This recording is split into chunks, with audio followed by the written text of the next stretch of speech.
कर्पूरगौरम करुणावतारम संसार सारम भुजगेंद्रहारम सदा वसंतम हृदयारविंदे भवम भवानी सहितम नमामि। ओम नमः शिवाय। दोस्तों, चार धाम यात्रा के इस खंड में आप सभी का स्वागत है। पिछले वीडियो में मैंने आपको गंगोत्री के बारे में बताया, किस तरह से गंगा जन कल्याण के लिए इस धरती पर आई और किस तरह से हम गंगोत्री में जा सकते हैं, वहाँ दर्शन कर सकते हैं। आज मैं इस वीडियो के माध्यम से आपको केदारनाथ के बारे में बताऊंगा, जो हमारा तीसरा धाम है केदारनाथ। केदारनाथ धाम 12 ज्योतिर्लिंग और पंच केदार में से एक माना जाता है और भगवान शिव जी की शक्तियों का संचार इस स्थान पर माना जाता है। कई सदियों से ये मंदिर यहाँ पर यथावत है। कहा जाता है कि ये मंदिर पांडव के जो पूर्वज जन्मजय थे, उन्होंने इस मंदिर का निर्माण किया। बाद में इस मंदिर का जीर्णोद्धार आदि गुरु शंकराचार्य जी ने किया। केदारनाथ इसी जगह पर, इसी स्थान पर क्यों हुआ? क्यों इसी स्थान पर केदारनाथ की यात्रा के लिए इतनी ऊंची जगह पर जाते हैं लोग?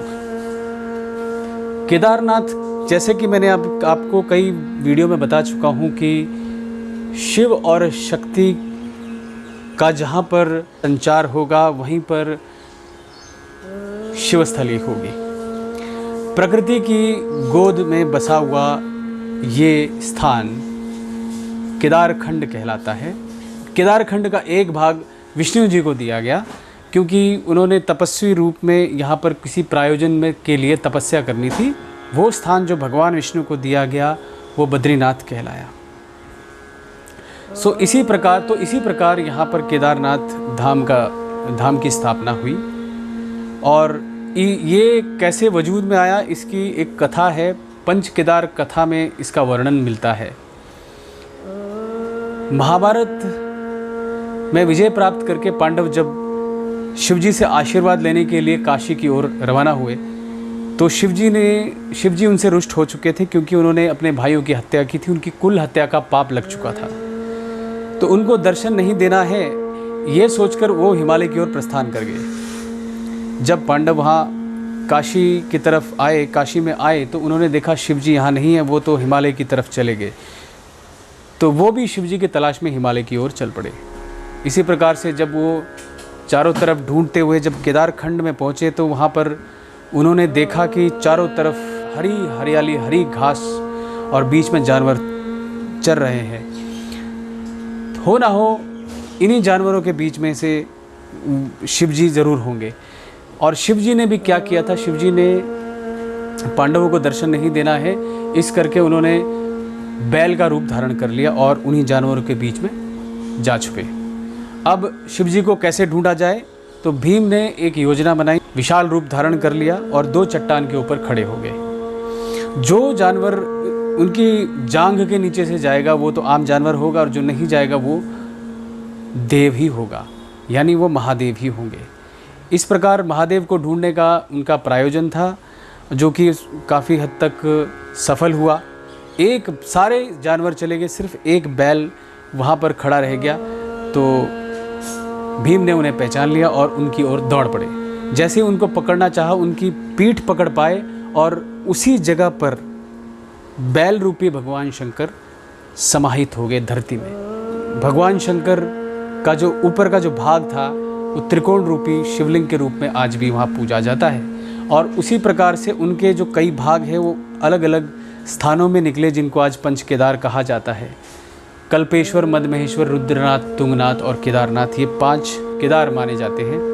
और इसी प्रकार से केदारनाथ जो है सर्वप्रथम सर्वोच्च पूजा का स्थान माना जाता है, और यहाँ उसे ज्योतिर्लिंग रूप से पूजा जाता है।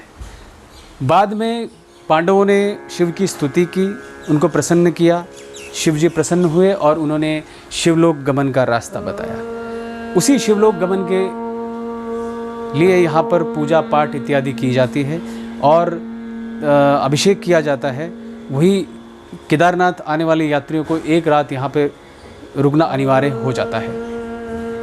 इसी प्रकार से केदारनाथ यात्रा उत्तरकाशी से लगभग 270 किलोमीटर चलने के बाद आप गुप्तकाशी पहुँचते हो, और गुप्तकाशी पहुँचने के बाद रात्र मुकाम वहीं पर आपका होता है।